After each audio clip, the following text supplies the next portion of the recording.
ये निर्णय उनका व्यक्तिगत है, राकेश रोशन जी का। उन्होंने व्यक्तिगत रूप से निर्णय लिया। शुभकामनाएं, मुबारक हो, शुभकामनाएं। अंदर की कहानी ये जान लीजिए कि सिर्फ चिराग पासवान ही नहीं, पूरा एलजेपीआर सपोर्ट कर रहा है।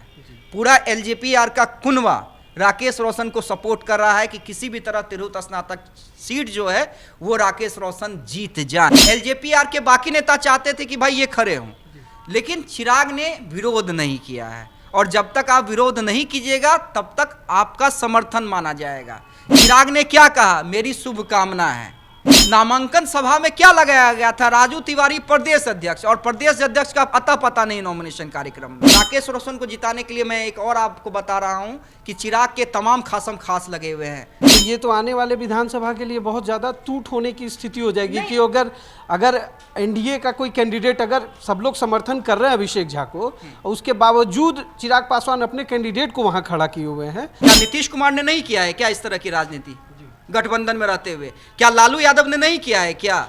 माला कहीं पहना रहे हैं और इशारा कहीं और कर रहे हैं कि वोट दो। बिहार तिरहुत स्नातक उपचुनाव का नामांकन शुरू हो चुका है।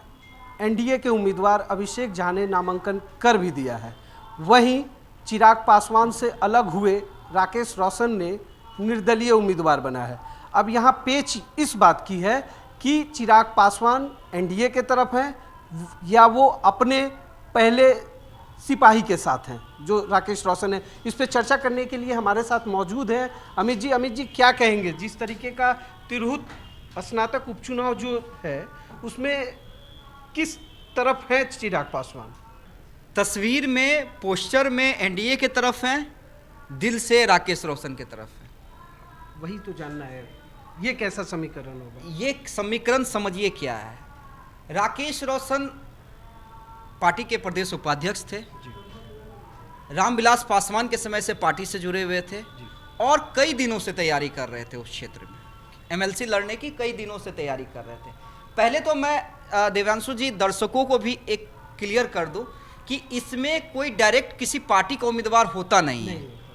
जो एमएलसी का ये चुनाव होता है, इसमें आप जैसे बाकी लोकसभा चुनाव, उपचुनाव में होता है ना कि सिंबल पे लड़ा जाता है चुनाव, यहाँ पे सिंबल पे चुनाव नहीं लड़ा जाता है। ये एक संवैधानिक व्यवस्था है और संविधान में इस बात की व्यवस्था की गई है कि कोई भी व्यक्ति चुनाव लड़ सकता है, ठीक है।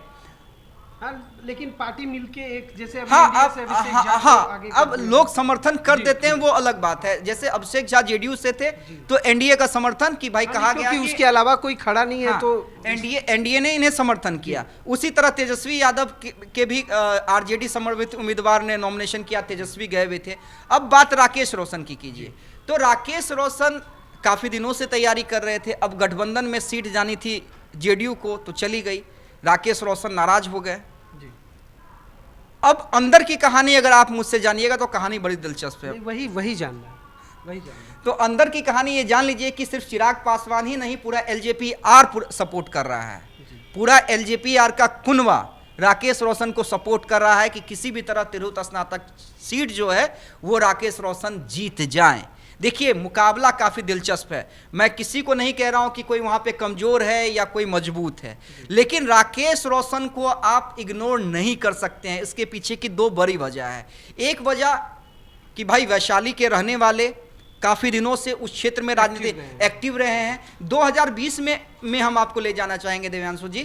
2020 में जब तेजस्वी यादव राघोपुर से चुनाव लड़ रहे थे और चिराग पासवान 2020 में अकेले एकला चलो की स्थिति में थे, तो बीजेपी और चिराग क्या कह रहे थे, सभी उम्मीदवार को जेडीयू के खिलाफ खड़ा करवा रहे थे, लेकिन राघोपुर से बीजेपी का कैंडिडेट चुनाव लड़ रहा था।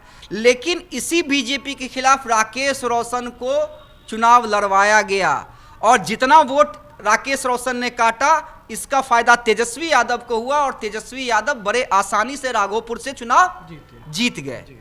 तो अपनी क्षेत्र पे पकड़। दूसरा कारण आप समझिए, चिराग की विश्वस्त रहे हैं। चिराग के विश्वस्त रहे हैं।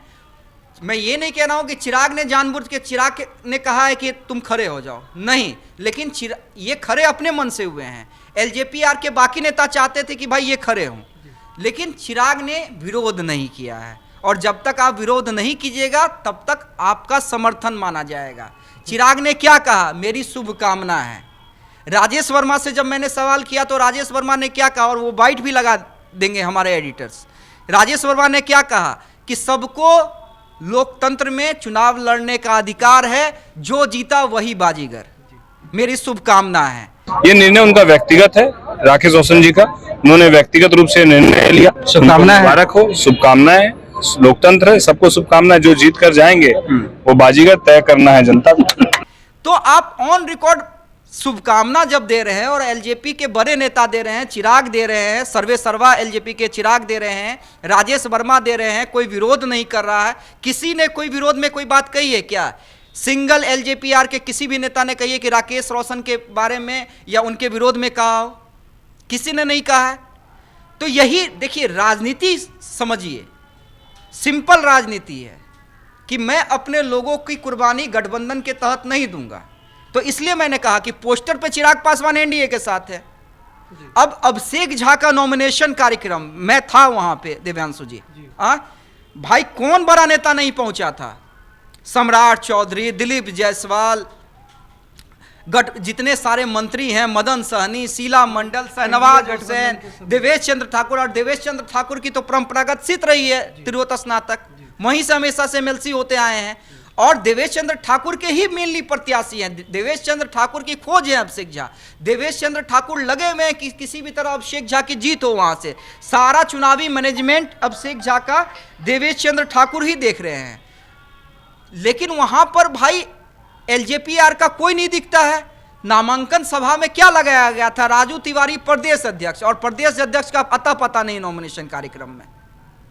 तो क्या मैसेज जाएगा वहां पे? एक जिला अध्यक्ष जरूर थे एलजेपीआर के, जो थे वो भी मैं बता रहा हूं, एक जिला अध्यक्ष जरूर थे, लेकिन कोई भी बड़ा नेता नहीं था।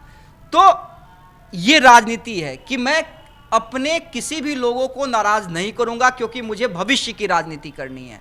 अब गठबंधन के तहत मेरे ही सीट को की कुर्बानी, और राकेश रोशन को जिताने के लिए मैं एक और आपको बता रहा हूं कि चिराग के तमाम खासम खास लगे हुए हैं। ऐसे खासम खास लगे हुए हैं जो चिराग के सबसे करीबी दोस्त कहे जाते हैं। मैं नाम नहीं बताऊंगा, लोग समझ जाएंगे, लोग राजनीति समझते हैं। तो जब पूरा टीम ही लगा हुआ है तो विरोध कहाँ और शुभकामना किसके तरफ है, आप समझ सकते हैं। जिस तरीके का ये समीकरण है, हाँ। तो ये तो आने वाले विधानसभा के लिए बहुत ज़्यादा टूट होने की स्थिति हो जाएगी कि अगर एनडीए का कोई कैंडिडेट, अगर सब लोग समर्थन कर रहे हैं अभिषेक झा को, और उसके बावजूद चिराग पासवान अपने कैंडिडेट को वहाँ खड़ा किए हुए हैं, तो कहीं ना कहीं अगर उनका कैंडिडेट जीतता भी है तो ये तो विरोध हो रहा है ना। फिर एनडीए में तो टूट वाली बात हो रही है कि चिराग किसी की नहीं सुन रहे। देवांशु जी देखिए, जिसको राजनीति की समझ में नहीं आई है नहीं है, और जो नए नए लोग राजनीति को समझने की कोशिश कर रहे हैं या पत्रकारिता में आए हैं, उन्हें नहीं पता ये कब से नहीं होता आया है। क्या नीतीश कुमार ने नहीं किया है क्या इस तरह की राजनीति गठबंधन में रहते हुए? क्या लालू यादव ने नहीं किया है क्या? माला कहीं पहना रहे हैं और इशारा कहीं और कर रहे हैं कि वोट दो। किसने नहीं किया है भाई? अपने आप को आपको एस्टेब्लिश करना है, अपने आप को यह दिखलाना है कि देखो मैं जिसके विरोध में हूं या मैं जिसके पक्ष में हूं वही जीतता है, जिसके विरोध में हूं वही हारता है। मैं फिर कह रहा हूं, मैं ये नहीं कह रहा हूं राकेश रोशन की जीत हो गई, मुकाबला बड़ा दिलचस्प है। अभिषेक झा को भी कम आप मत आकिए, अभिषेक झा को भी कम नहीं आंक रहे हैं हम, ना हम आरजेडी के कैंडिडेट को कम आंक रहे हैं। लेकिन राकेश रोशन को आप इग्नोर नहीं कर सकते हैं, और इसलिए भी इग्नोर नहीं कर सकते हैं कि मैंने कहा कि एक तो अपना काम, दूसरा चिराग का मौन समर्थन। और ये मौन समर्थन पूर्णिया में भी था। पूर्णिया में भी जो शंकर सिंह निर्दलीय लड़ रहे थे ना, चिराग का मौन समर्थन था, एलजेपीआर का मौन समर्थन था कि किसी भी तरह शंकर सिंह चुनाव जीते। भले ही शंकर सिंह उसके बाद जेडीयू को उन्होंने समर्थन कर दिया, वो बात अलग है, लेकिन टीम लगी हुई थी। तो यही चीज है राजनीति। अब भाई जब तक मैं अपना कद नहीं बढ़ाऊंगा, कोई फर्क नहीं पड़ने वाला। हाँ, जब तक मैं अपना कद नहीं बढ़ाऊंगा, मैं अपने बड़े गठबंधन के नेताओं को ये नहीं बताऊंगा कि भाई मेरा अस्तित्व क्या है, तब तक मेरी पूछ नहीं होगी। और ये चिराग भली भांति जानते हैं। ऐसी 5 सीट मिल गया क्या, ऐसे ही इग्नोर करवा दिए क्या पशुपति पारस को? जब तक आपके पास जमीनी ताकत है ना, जब तक आपके पास वोट जो है एकजुट है ना, तभी तक आपके पास ताकत है। यही कारण है कि चिराग पासवान को बीजेपी पूछ रही है। यही कारण है कि लाख दरवाजे बंद करने के बाद नीतीश कुमार जब आना चाहते हैं बीजेपी एंट्री करवाती है। तो जब तक जमीनी ताकत रहेगी तब तक, तो यही जमीनी ताकत दिखलाने की कोशिश है। तो एजेंडा क्लियर है। तिरहुत में कोई भी योजना होगा, कोई भी विकास की बात होगी, किसी का दुख दर्द में ये जरूरी नहीं है कि स्टार्टअप रोकने की बात की जाए। चुनाव स्टार्टअप रोड आप है, आपके पिता का स्नातक वोटर नहीं है, आपकी माँ का स्नातक वोटर नहीं है, तो क्या उनके इलाज के लिए एमरजेंसी नहीं, एमरजेंसी बनेगा तो उनके इलाज के लिए नहीं फोन करेंगे? तिरहुत के 150 करोड़ लोग, 1.5 करोड़ लोगों के लिए काम करना है, लेकिन स्नातक वोटर अगर बच्चा है उसका इलाज सिर्फ स्नातक वोटरों की बात नहीं होनी चाहिए। हमारे परिवार में खाना जितने लोग हैं उनकी समस्या होगी तो आप हमारे पास आइए, लेकिन एक सिस्टम बनाइए आप लोग, जैसे हम लोग पंचायत में 2 लड़के रह गए उनके सिस्टम मैदान में वोट ही बनेगी।